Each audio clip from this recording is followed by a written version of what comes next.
Okay, so just got out of the movie theater, and now I'm in my vehicle.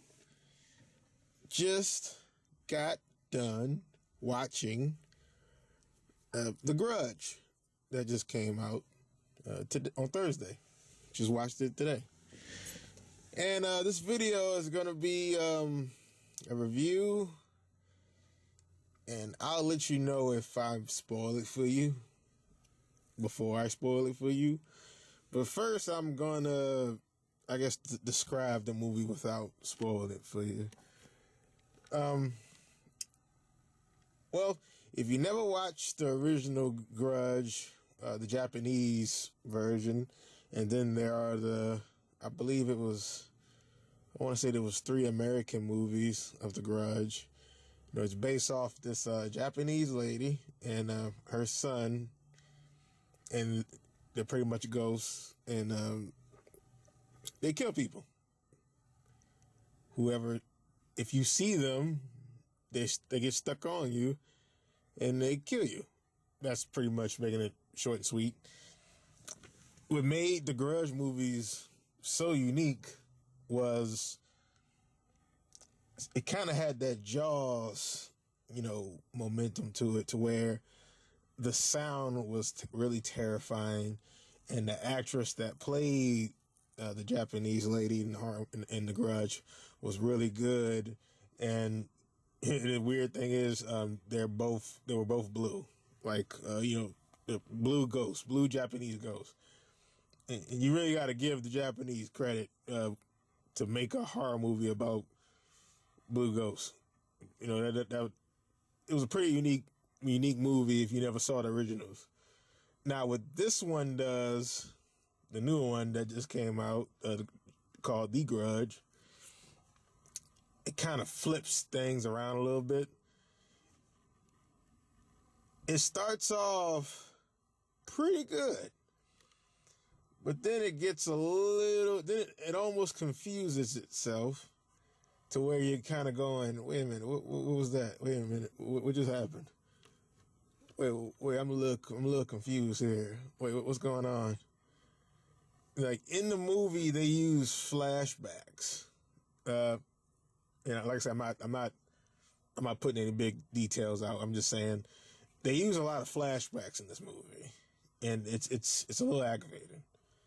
It's, the first 20 minutes is a real strong movie, and you're like, oh man, this is gonna be great. But then the flashbacks kind of wear you out. They do. They wear you out. It's it's filmed by the same guy that made The Evil Dead. So when I got into this one, I was a little worried that it would be goofy, but surprisingly, it wasn't goofy. It's a lot of jump scares. Just like any other new age horror movie, it's a lot of cheap scares. Randomly jump scares. It gets a little old as the movie goes on. The characteristics of the ghost are a little different than the original movies that came out. And if you watch the original ones, it's going to aggravate you a little bit when you see like the new rules that are set for the new movie. And okay, I kind of described it. I'm gonna get into spoiler territory for you.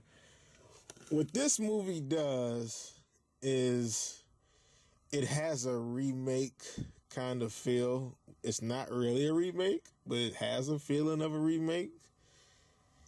If you really enjoy, if you are going to this movie to see your favorite Japanese blue lady ghost and her little son,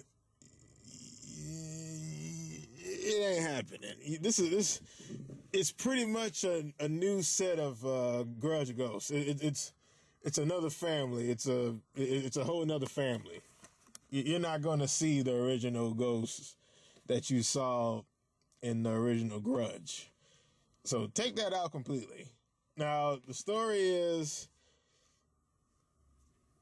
a woman was in Japan, went to the Grudge house, which at first I was like, oh, wow, this is great.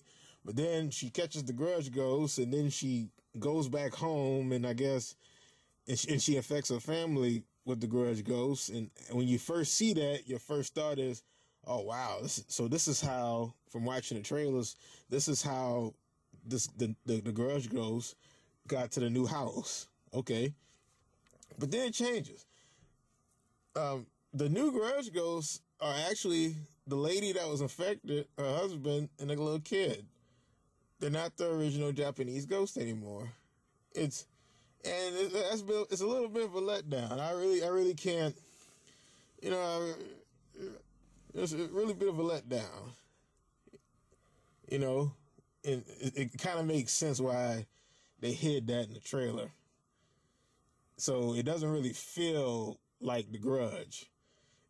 It feels like a movie. It just feels like a horror movie, because you come to The Grudge to see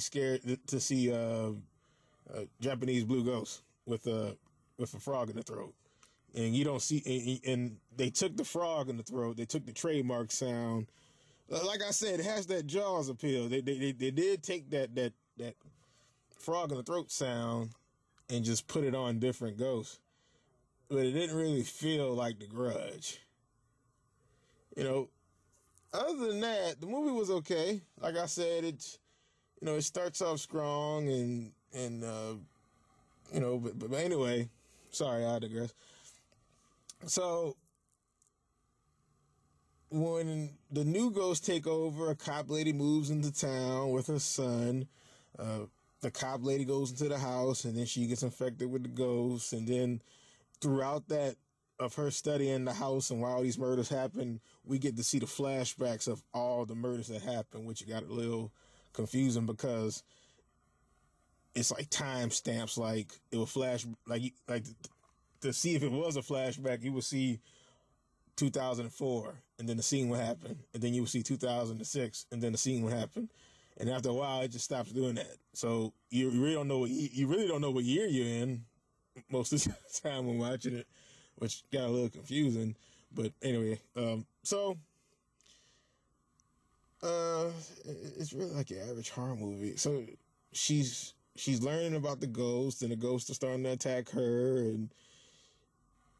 and fast forward, she decides to burn down the house to free herself of the ghost, and that didn't work because if you saw the last movies, the ending, you might get a little disappointed if you saw the last movies.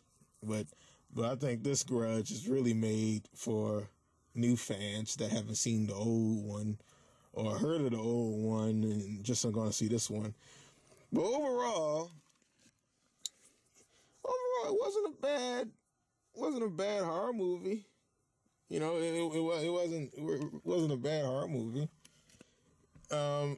Would I recommend out of 1 out of 10? I'll give it a nice 4. Nice 4. I say give it a chance. But other than that, it was okay.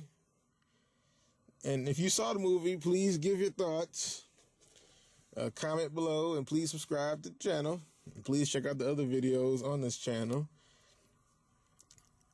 And that's it. Thanks for watching.